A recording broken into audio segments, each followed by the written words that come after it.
Hello दोस्तों, आज मैं और सर्वम आपके साथ डिस्कस करेंगे डिविडेंड के ऊपर। तो आज इस वीडियो के अंदर हम तीन इश्यूज के ऊपर बात करेंगे। First one is what is dividend, second is कि डिविडेंड टैक्सेबल किस तरह से होता है, and third is how to disclose dividend income in income tax return. तो पहले समझते हैं कि डिविडेंड होता क्या है। Dividend is distribution of profits by company. तो शेयर होल्डर्स को जब कंपनी अपने प्रॉफिट्स को डिस्ट्रीब्यूट करती है तो उसे डिविडेंड कहते हैं। तो dividend can be interim dividend और फाइनल डिविडेंड। इंटरिम डिविडेंड क्या होता है? जब mid of the year company को अच्छे प्रॉफिट्स होते हैं तब मिड ऑफ द ईयर ही उन प्रॉफिट्स को वो डिक्लेयर कर देती है for the purpose of distribution of dividend. And final dividend is जब कंपनी डिस्ट्रीब्यूट करती है dividend at the annual general meeting. ये तो था डिविडेंड होता क्या है। अब हम समझते हैं कि डिविडेंड की टैक्सेबिलिटी किस तरह से होती है। देखिए तरुण, अगर मैं बात करूं फाइनेंशियल ईयर 1920 तक की, तो डिविडेंड अलग तरह से टैक्सेबल होता था और उसके बाद अलग तरह से होना शुरू हो गया। तो 1920 तक क्या था कि डिविडेंड जो डिस्ट्रीब्यूट करते थे इंडियन कंपनीज, तो वो डिविडेंड डिस्ट्रीब्यूशन टैक्स डिडक्ट करने के बाद डिस्ट्रीब्यूट करती थी, ताकि वो डिविडेंड इनकम शेयर होल्डर्स के हाथ में एग्जेम्प्ट हो जाए, कोई टैक्स की बात ना हो। लेकिन फाइनेंशियल ईयर 2021 से हमारे गवर्नमेंट ने डिविडेंड डिस्ट्रीब्यूशन टैक्स अबॉलिश कर दिया। तो इस वजह से अब जितना भी डिविडेंड शेयर होल्डर को रिसीव होता है वो उसके हाथ में टैक्सेबल हो जाता यानी कि अब कंपनीज को डिविडेंड डिस्ट्रीब्यूशन टैक्स नहीं पे करना और ये डायरेक्टली शेयर होल्डर्स के हैंड्स के अंदर टैक्सेबल होगा, जो कि पहले एग्जाम्प्ट होता था। है। जी। तो सर्वम ये किस रेट के ऊपर टैक्सेबल होगा शेयर होल्डर्स के हैंड्स के अंदर? सॉरी। ये किस रेट के ऊपर टैक्सेबल होगा? What will be the rate of tax? हाँ, रेट से पहले मैं आपको बता दूं ये किस हेड में टैक्सेबल होगा।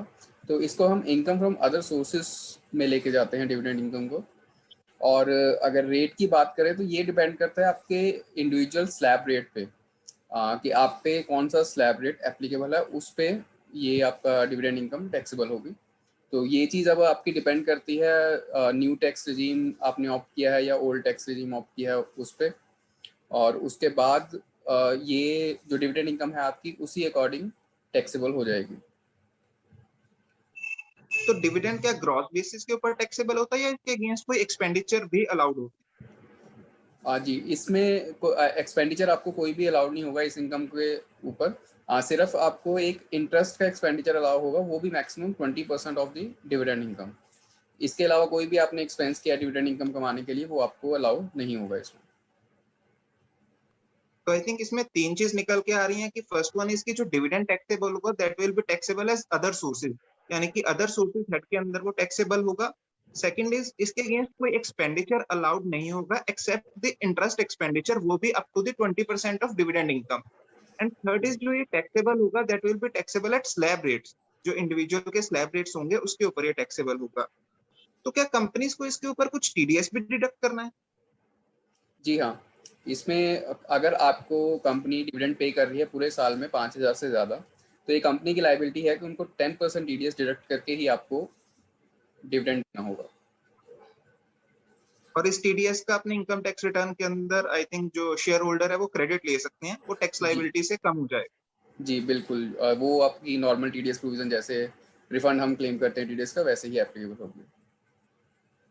और ये इनकम नॉर्मल इनकम की तरह इनकम टैक्स रिटर्न में डिस्क्लोज होगी या फिर इसको डिस्क्लोज करने का कुछ स्पेशल ट्रीटमेंट है? हाँ जी, जैसे मैंने बताया, इसको हम इनकम फ्रॉम अदर सोर्सेज में शो करते हैं अपनी इनकम टैक्स रिटर्न में। और इसकी जो प्रेजेंटेशन होती है वो हमें क्वार्टरली ब्रेकअप देना होता है अपनी इनकम का, कि हमने 15 जून तक कितना डिविडेंड अर्न किया, देन 15 सितंबर तक कितना अर्न किया।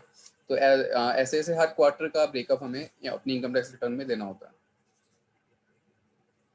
तो फ्रेंड्स, अभी तक हमने डिस्कस कर लिया कि डिविडेंड क्या होता है, ये किस हेड में टैक्सेबल होता है, रेट ऑफ टैक्स क्या रहता है, कंपनी किस तरह इस पे टीडीएस डिडक्ट करती है और इसको किस तरह से अपने इनकम टैक्स रिटर्न के अंदर आपको डिस्क्लोज करना है। तो आज की वीडियो में इतना ही। आपसे जल्दी ही मिलते हैं नेक्स्ट वीडियो में एक बहुत ही इंटरेस्टिंग टॉपिक के साथ। तब तक के लिए take care and stay safe.